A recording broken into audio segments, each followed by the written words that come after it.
Hello and welcome to Roaming Norway. Today we are driving across Norway. We're driving over a mountain pass and it's around minus 16 degrees Celsius over that mountain pass, so it's significantly colder than the last road trips, and it is a rear-wheel drive car, so not super optimal for slippery conditions, especially when we need to climb up into the mountains.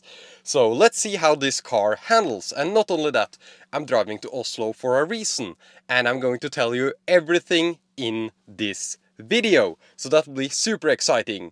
And I'm also sitting in the car in a t-shirt because I believe that all cars should be able to have a comfortable inside temperature inside the car, even though it's super cold outside. So we will also test that.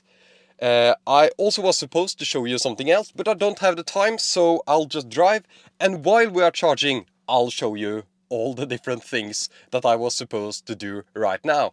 I am late. I need to get up on the mountains and over the mountains before it is late at night, because it's a kind of far way to drive all the way from Bergen to Oslo, of course. It's a 7-hour trip around there. So join me for this exciting journey. Let's plug in our destination and see what the car says that we need to do. I have a polarizing filter, so it's a little bit weird on the screen. Doesn't look like that in real life. And here it gives me the stupid way to drive, which is E134. This road sucks, so at least it sucks for this location.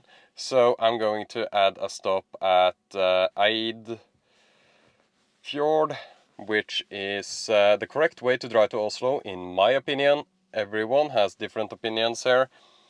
Okay, so the first charging stop is at Maurset, which is quite far away, and it says at Maurset that we should arrive with 30% state of charge there.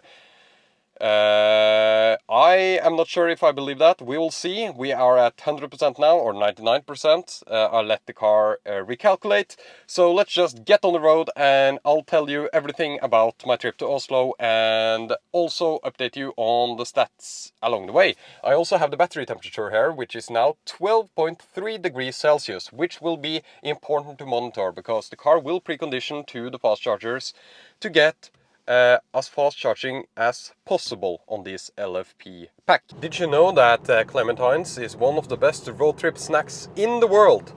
Because they are pretty low in calories and you have a fruit sugar to keep you, I don't know, on the edge, and yeah, they are just super tasty. So Clementines is not sponsoring this video. I wish they did. I'm actually looking for sponsors, so if you have any ideas for sponsors, just please let me know. So why am I going to Oslo and why do I want to talk about it in this video? Well, it's relevant for this channel. It is...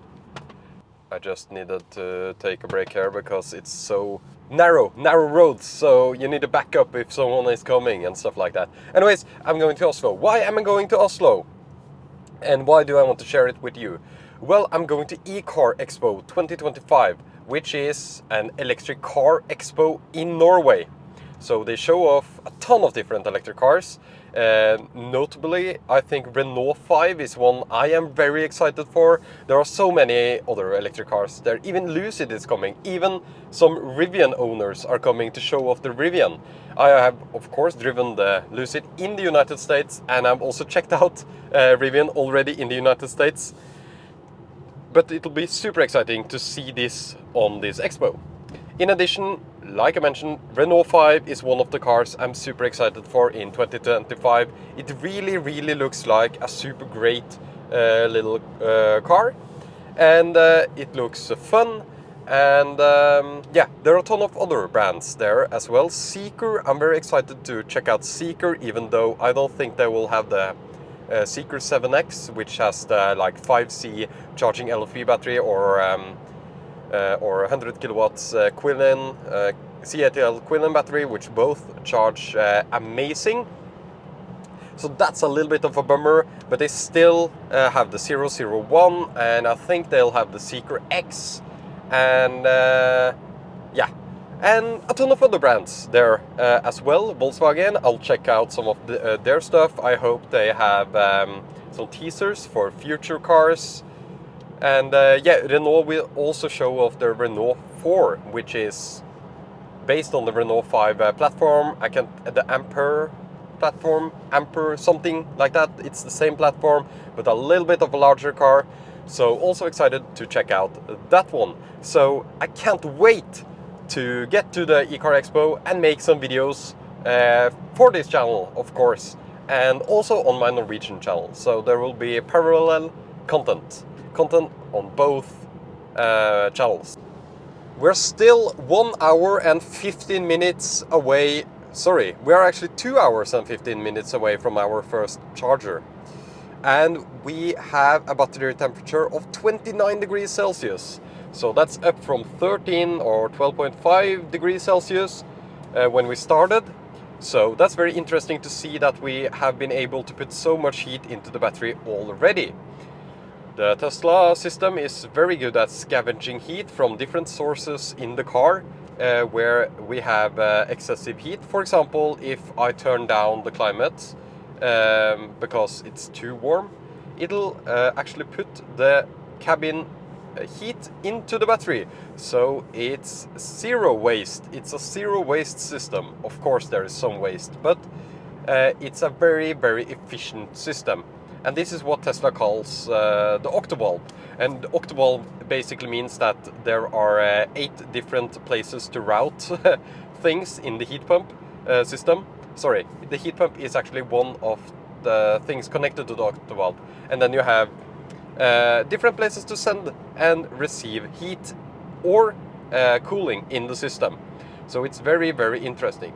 More heat in the battery means that we have maximum regen and maximum performance available, which is something you want when you're driving, of course. So there are other reasons to heat the battery than to just have a good charging session.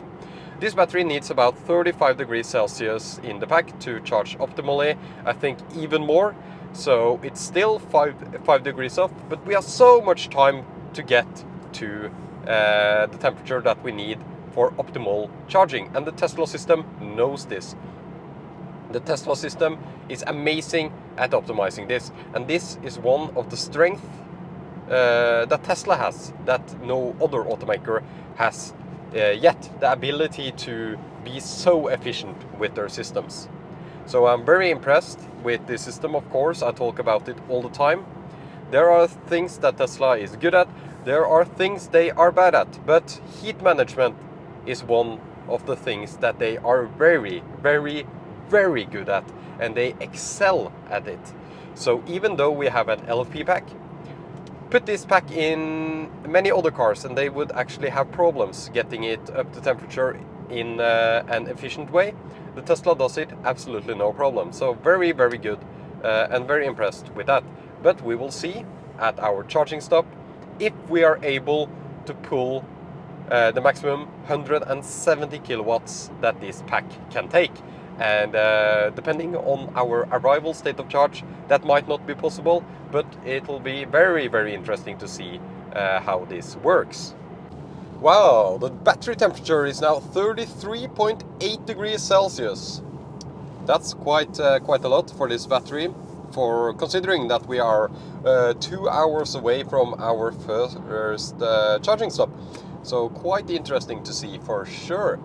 The views here are absolutely stunning, and there are clear skies. Clear skies often mean that it's cold weather in the winter. And it is cold weather, but not here. Here it's 5 degrees Celsius. Up into the mountains it'll be a lot colder. So, but let's just talk a little bit about our efficiency so far. Trip A, which is the one I reset for this trip, we have driven 32 kilometers and have an average watt-hour per kilometer of 240 watt-hour per kilometer, because we have driven, I would say, quite aggressively here so far, because there are, of course, good driving roads here. It'll probably settle down to much lower consumption and better efficiency very, very soon. But interesting to see so high consumption so far. It's not due to the weather. A Ford F-150 Lightning on the road. That's awesome. I've seen quite a few of the F-150 Lightnings in Norway so far, actually. And if you're interested in seeing my opinions on the Ford F-150 Lightning in Norway, it's quite a large truck, of course. Wow, that's some slow acceleration on that XC60. You can watch my videos on the Ford F-150 Lightning. I actually drove it this exact same stretch just a year ago. So you'll be able to find the videos on this channel. Wow, I didn't catch it on camera, but I just saw some test cars from France. They looked like Chinese electric cars. I'm not sure the brand. I will remember how the logo looked like and update you once I know which brand it was. But I think it was test cars for a certain brand, and they were also followed by a German Tesla Model Y. I don't know if that's the same convoy of people. Maybe they are benchmarking the Tesla Model Y. Wow, the battery temperature is now 41 degrees Celsius, and our average efficiency so far on this trip is 170 watt-hour per kilometer. So pretty bad efficiency, actually. I don't know if that's due to the early preheating of the battery. It seems more aggressive than before for this LFP battery. 41 degrees Celsius, that should be more than enough to get the maximum available speed. We will arrive at 33% state of charge, so we likely won't be able to get the maximum charging speed anyways. Which makes me wonder why it heats up the battery to 41 degrees Celsius when we will not be capable of taking the entire 170 kilowatts at 33%. So that's one part of the optimization that electric cars need to do, is that they need to heat up the battery to the optimal temperature to get the maximum charging speed at the arrival state of charge. Sometimes that might be 40 degrees Celsius, sometimes it's 30 degrees Celsius, sometimes it might only be 25 degrees Celsius. So yeah, that's part of the logic, and that's part of the reason why a manual preconditioning might not be the best solution in all cases. I was just stopping to adjust the camera a little bit and change the battery of the camera, and I think I saw a Hummer EV. Yes, the GMC Hummer EV in Norway. I'm 95% sure it was a Hummer EV, and I tried to chase it down, so I was absolutely full send up to the mountain here, and we now have 31% estimated at the charger that we will stop at very, very soon, but I can't find the Hummer EV. I need to rewind and look at the dash cam, but I was so sure that I saw a Hummer EV. That car is absolutely amazing. It's quite large, and yeah, it had the light bar, everything. I'm so sure it wasn't Hummer EV. I didn't know that anyone had imported those to Norway yet. Cybertruck, yeah, I know there is a Cybertruck in Norway. Do we know there are F-150 Lightnings? Yes, officially imported. But do we have the Hummer EV? Not until today. I just saw it. I'm so sure that I saw a Hummer EV. And I tried to chase it down. But yeah, it seems to have gotten away, which sucks.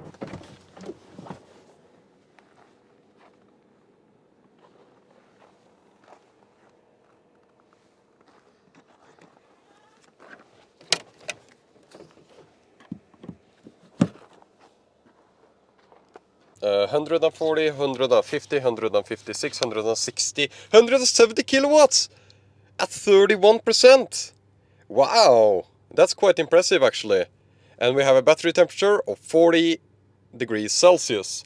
And in this stop I need to both make a meal, I need to go to the bathroom, And I also wanted to show you some other stuff here. So yeah, interesting.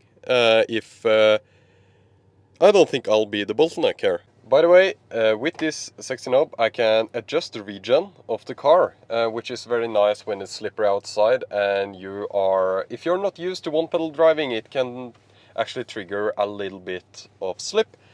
I have a discount code for 10% off for all products from Enhance Auto, so the sexy knob here and the button I have behind the steering wheel here to activate Autopilot without clicking this awkward button twice. So I do actually enjoy having it in the rear here.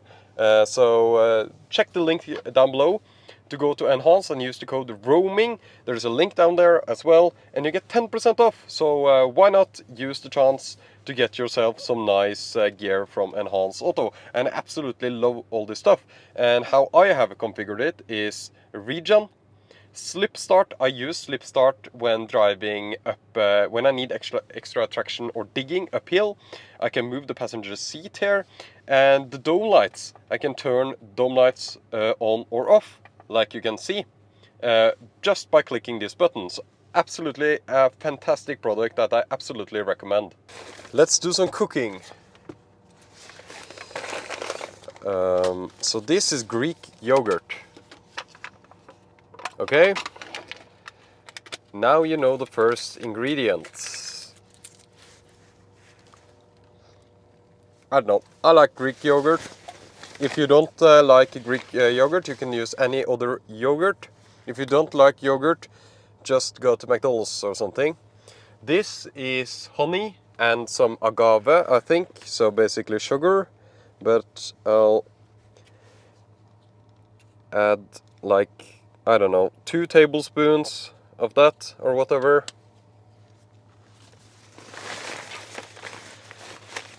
Oh, I also have some cheese that I'll have later, and an energy drink. Then I have a spoon. And then we have hazelnuts. Hazelnuts, I think that's the correct name for it. Just add some hazelnuts. And also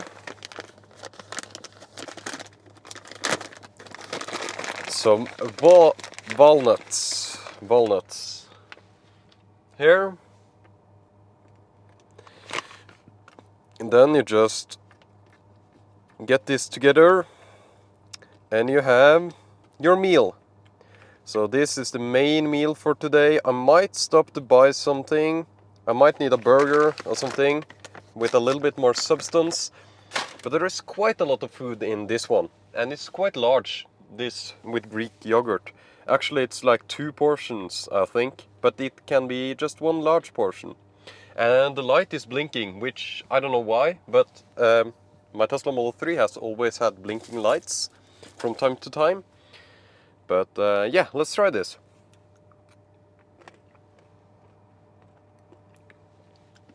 Great. Okay, we are running out of time. I have to eat and we are at 86% so far. And we are down to 35 kilowatts. That sucks. But I would have thought that an LFP pack could charge much better than this. Anyways, I'm looking through my dashcam videos here, and maybe you can help me.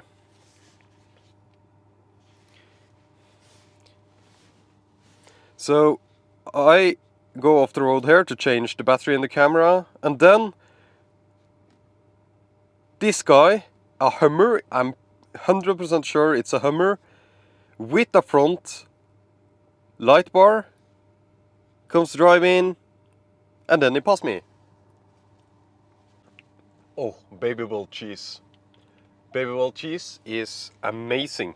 So, while we are charging here, I wanted to show you this product, which is a compartment, I think, from Joa. And it does come with a lot of different things, but it's basically a compartment that goes under the screen here. So I want to try to install it here while we are charging, and I don't want to look at the instructions, so I think I'm just going to clamp it under the screen here.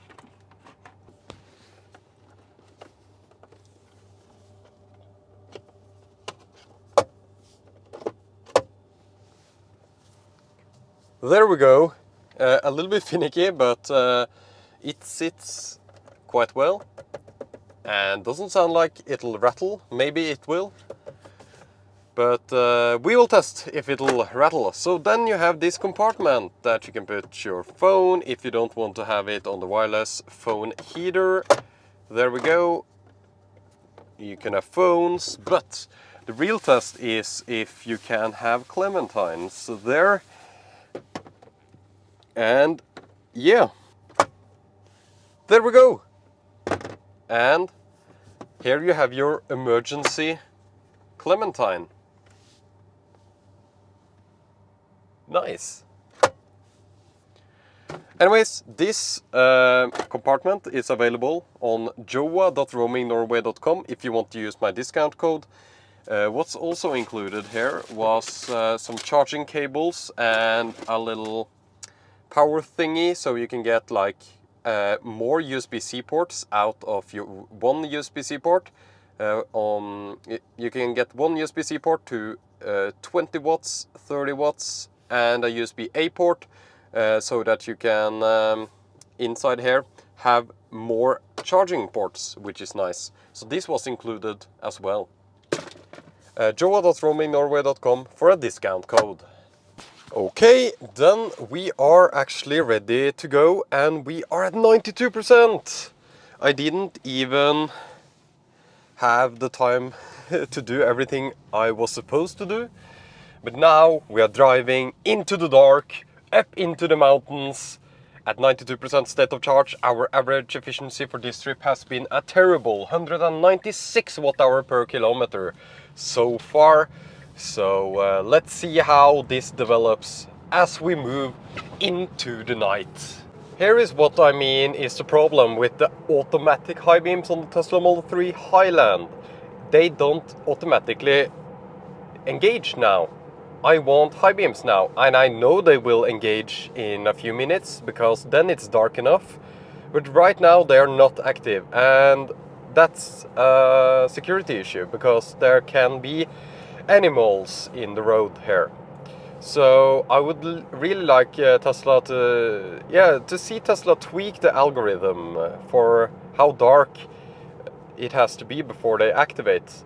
If they are actually matrix LEDs, it doesn't really matter if they are on a little bit early, because yeah, you won't blind other drivers then. I see that they are active and engaged, ready to be automatically turned on by the Tesla system. You can see that by that you have a gray icon with the A inside the high beams icon, of course, just like many other cars. Wow, here it's snowy, but we are having fun. A little bit slide on the rear into out of the corners, but everything is completely fine. So here the mountain pass officially starts, and I can feel that there is ice under here, and I really would like my high beams. So that's high beams and that's off. So let's turn on automatic, and they don't engage automatically. So I have to either use it manually or wait until they engage. So this is a major gripe I have with the automatic high beams on the Tesla Model 3 Highland. They should activate way before they do right now.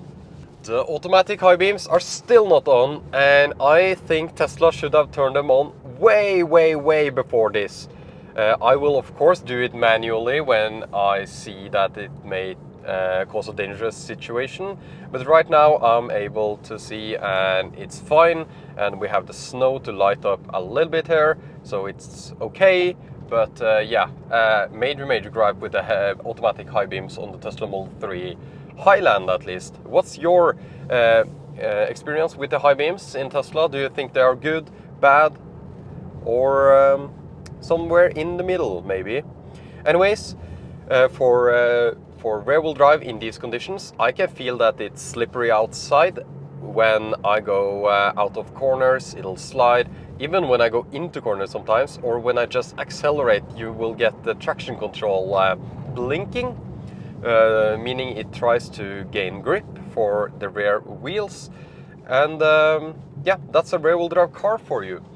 I think it's completely safe, completely fine, completely planted, but you will feel that the car slides. So if you personally think that's scary, maybe go for all-wheel drive then. But honestly, I think it feels pretty great on these roads, even though there are ice covered.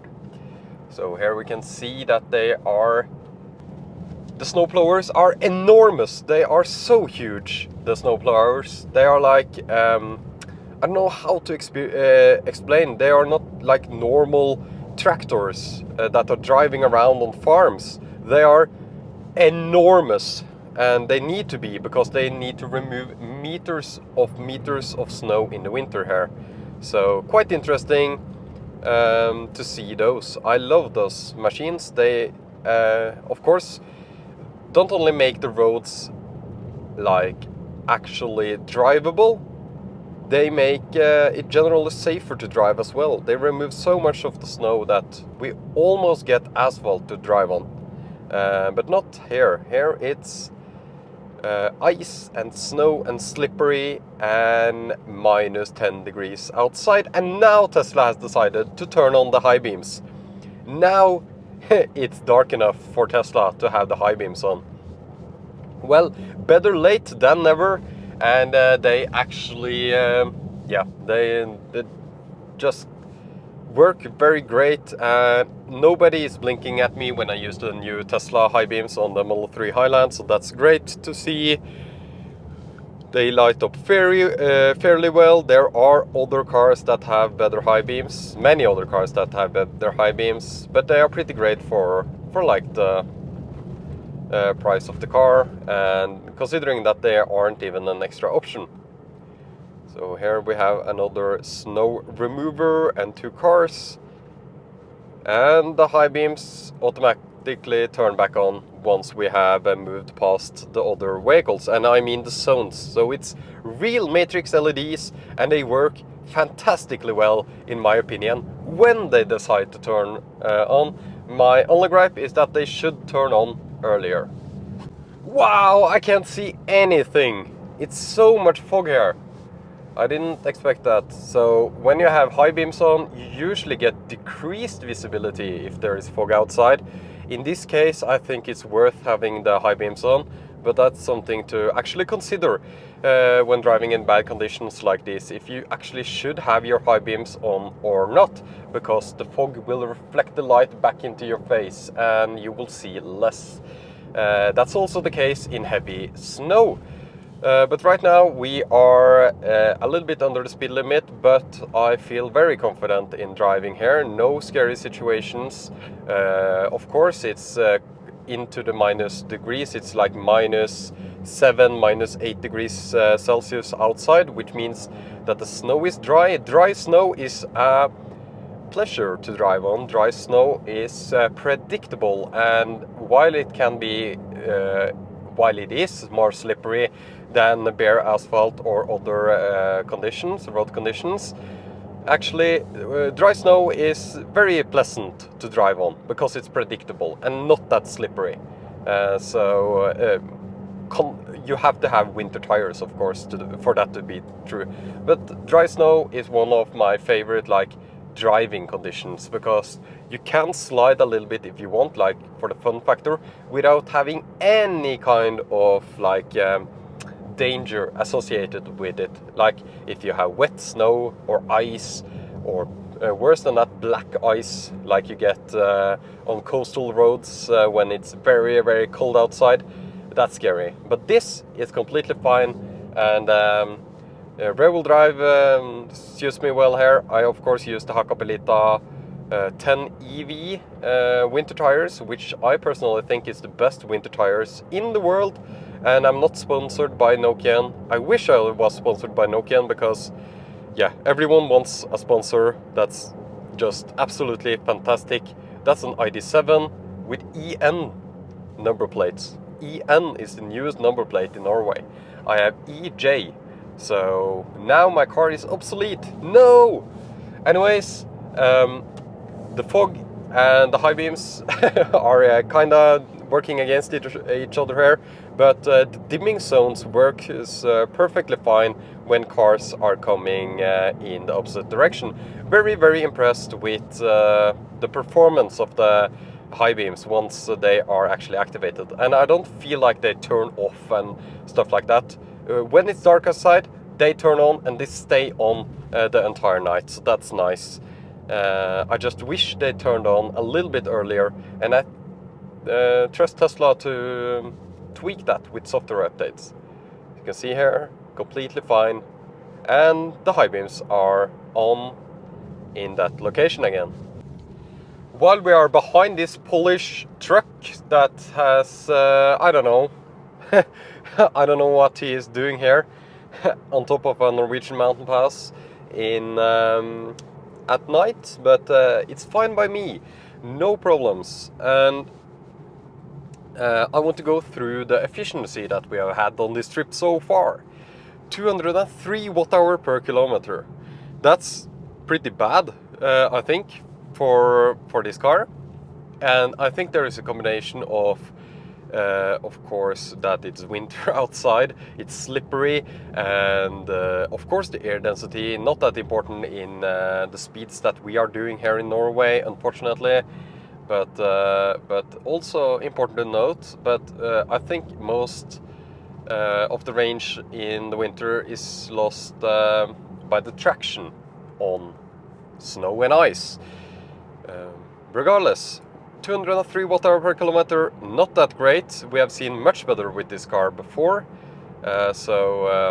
yeah, not that great. The average efficiency of this car over its lifetime is 185 watt-hour per kilometer for just a comparison, but it's not really a good comparison because I've driven with a roof rack, which takes a lot of energy by having that on the roof due to the aerodynamics. So yeah, that number is a little bit inflated. I would say 160 watt-hour per kilometer is more normal lifetime for cars like these, 150, 160 watt-hour per kilometer. So 202 watt-hour per kilometer means that we use significantly more. Is it a problem? Absolutely no. Not. We just stopped to charge, and I wasn't even the bottleneck since I needed to fix a lot of things. So it's fine, but it's something to note, of course. I also think that Tesla has tweaked the preconditioning algorithm, because it started so early with preconditioning, and that's pretty normal with Tesla starting 2-3 hours before we arrive at the charger. But it creeped up to like 40 degrees Celsius 1 hour before the charge was supposed to start. So yeah, really getting that heating into the battery. And I'm sure Tesla has the reasons, but if you do it early on, you know, it takes a lot of energy. And that's why manual preconditioning, when there is a button, in many cases just don't work, because yeah, you the car doesn't know the state of charge it will arrive at. It'll just heat the battery to the maximum regardless, and then you'll lose just a lot of energy because you can't even reach the charging speed and stuff like that. There are a ton of problems with manual preconditioning that many people don't think about at all. But the automatic preconditioning here seems to, yeah, have been tweaked a little bit, I would say. Okay, then where are we? We are 1 hour and 15 minutes from the next charger, and the last charger, I think we all arrived there with 33% as well, and it's a version 2 supercharger. And why do I stop there? Because with this battery, it doesn't really matter if it's a version 2 or version 3 supercharger, because of 145 kilowatts, which is the maximum of version 2 superchargers, will flatten the curve, so it'll hold 145 kilowatts longer. And at 33% state of charge, like we saw on the last charging stop, we wouldn't have gotten, we didn't really get the version 3 advantage anyways. Oh, that was like an alert for a speed camera. That's a very nice update that came to the Tesla in the later days. Speed camera notifications, which is nice. Okay, let's go through the efficiency then so far. 184 watt-hour per kilometer, so now we are more looking at normal efficiency in the winter. We are down from the mountain and we are into normal conditions, and 184 watt-hour per kilometer is much better than 203, which we had earlier. So we have driven 271 kilometers so far and used 50 kilowatt hours. This battery is 60 kilowatt hours, so we have almost used an entire battery so far. But we are also pretty close to Oslo now compared to earlier. So yeah, in the summer we can drive the entire way without charging. But now I have decided to do two charging stops. Which I think is convenient and nice for me because I need to go to the bathroom. And yeah, I'm the bottleneck, not the car. I must say that I'm really impressed with how the high beams work when there are cars in front as well.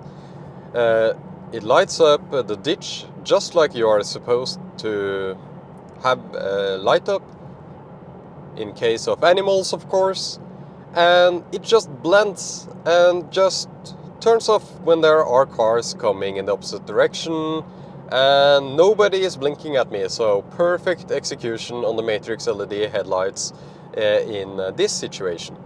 It's minus 10 degrees Celsius outside and it's 21.5 degrees Celsius inside the car, per my request to the car. And I can sit here in a t-shirt perfectly fine, absolutely no issues at all. There is no cold air coming from the windows themselves, something that's very common in more affordable cars of any kind, that you feel that the heat loss through the windows. But here I can't really feel it. Of course a little bit when you're very very close, but it's comfortable to sit inside the car in a t-shirt when it's minus 10 degrees Celsius outside, which is nice. It's very dark outside and the trees don't have snow. This means that it's darker than usual in Norway here in the winter. And the Autopilot works perfectly fine. It follows the car in front now, so it's easy for the Autopilot, of course. But still, there are no disengagements. It holds the speed limit. It can see the lane markings perfectly fine. I got a message here that the that the outside camera was a little bit blocked. But I've gotten these messages many times before, and there have never been any issues with Tesla Autopilot. It has never disengaged. It works perfectly fine in these conditions. So yeah, very very impressed. I've driven on Autopilot almost the entire way, except the mountain pass, and it has just been phenomenal as a driver assistant feature. Of course it still has issues, like if there is a large semi-truck coming in the opposite direction and it's close to the lane markings in the middle, the car will brake. Not emergency brake, but it'll brake very abruptly, something that's very it can be dangerous, but I think it's more annoying than it is dangerous, because I always am ready to accelerate or brake or whatever. But yeah, very very impressed with Autopilot. Hard braking from the semi-truck and the car brakes very comfortably and no issues at all.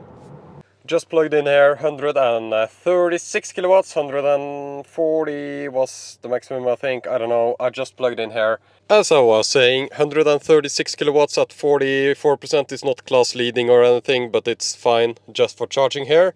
And our trip has been generally absolutely amazing. I would say that I have gotten a lot of confidence driving rear-wheel drive over the mountains in slippery conditions, and it has been totally fine. No issues whatsoever. And here we have complete ice on the entire ground around this Circle K here at Gulsvik Supercharger, and it has been completely fine. A lot of this is due to the good winter tires, which is the most important thing for sure. So a quick charge here and then we move on.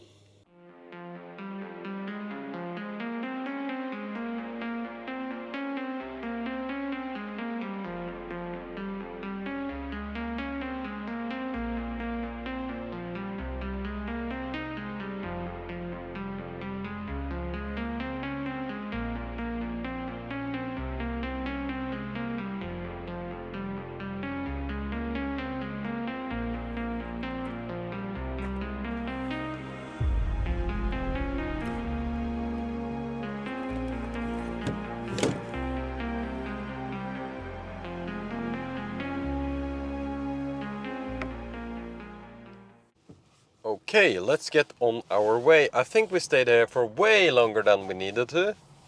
But you know what? It works out. It's okay. The reason is that I took some B-roll shots and just needed to stretch my legs as well, like you usually need to do on a road trip. Yeah, he was just standing there, of course.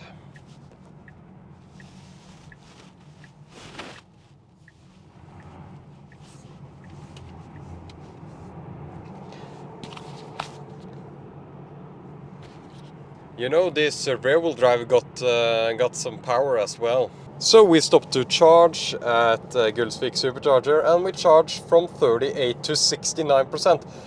I never stopped to charge at 38%, but this time I did because of convenience. I needed to go to the bathroom and the charger was there, so I just stopped there for a little while, and I actually stopped for 12 minutes. I was supposed to just do 5-6 minutes, but actually I ended up with 12 minutes because I did walk around and do some B-roll shots and stretch my legs. So yeah, that's interesting to note, of course. Let's also talk about the charging stop before the first charging stop of this trip, where I charged from 31 to 92% in 33 minutes. And the reason for that long 33-minute stop is pretty simple. I was making food, I need to go to the bathroom, and I was trying to film the Joa thing here. So it took actually 33 minutes. Of course, I could have just gone after 10 minutes and just stopped earlier to charge, no problem. But that was kind of like what was natural to do. This is not a race. Often I make videos where I talk about how you can drive electric fast. In this case, I didn't feel like driving electric fast.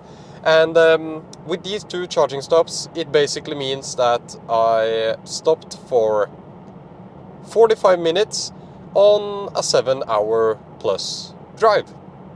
That makes sense, right? 45 minutes, 7 hours. And I feel like this is a comfortable way to do it for me today.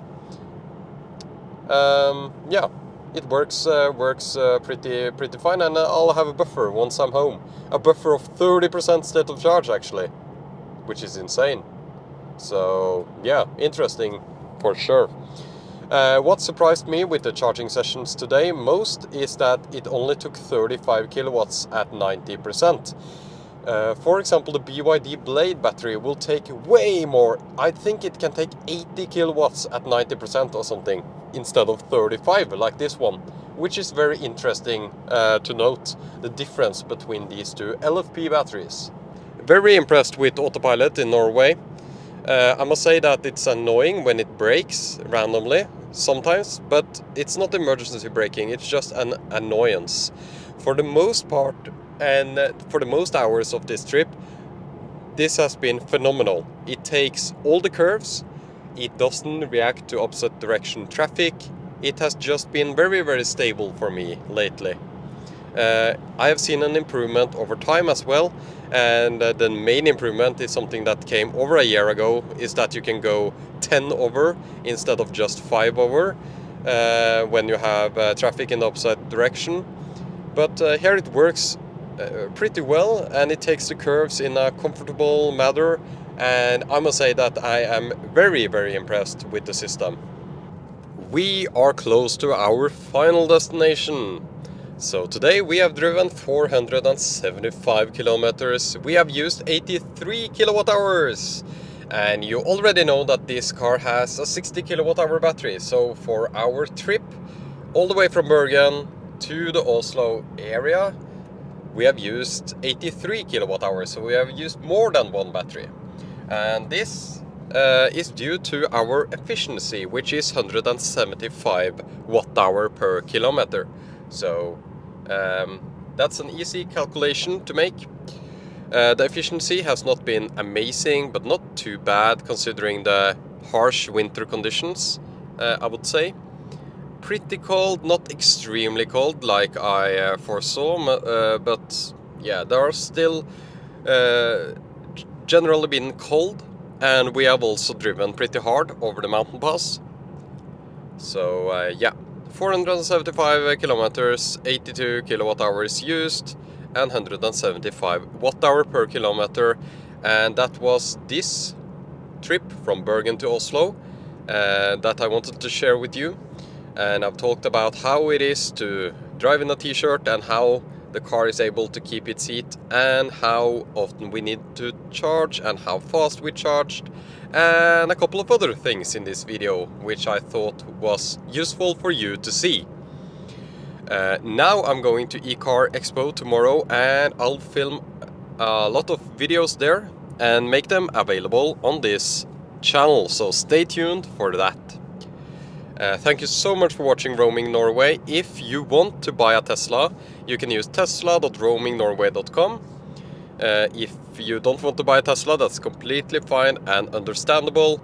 Regardless, have a nice day, evening, morning, whatever, and I'll talk to you extremely soon, actually.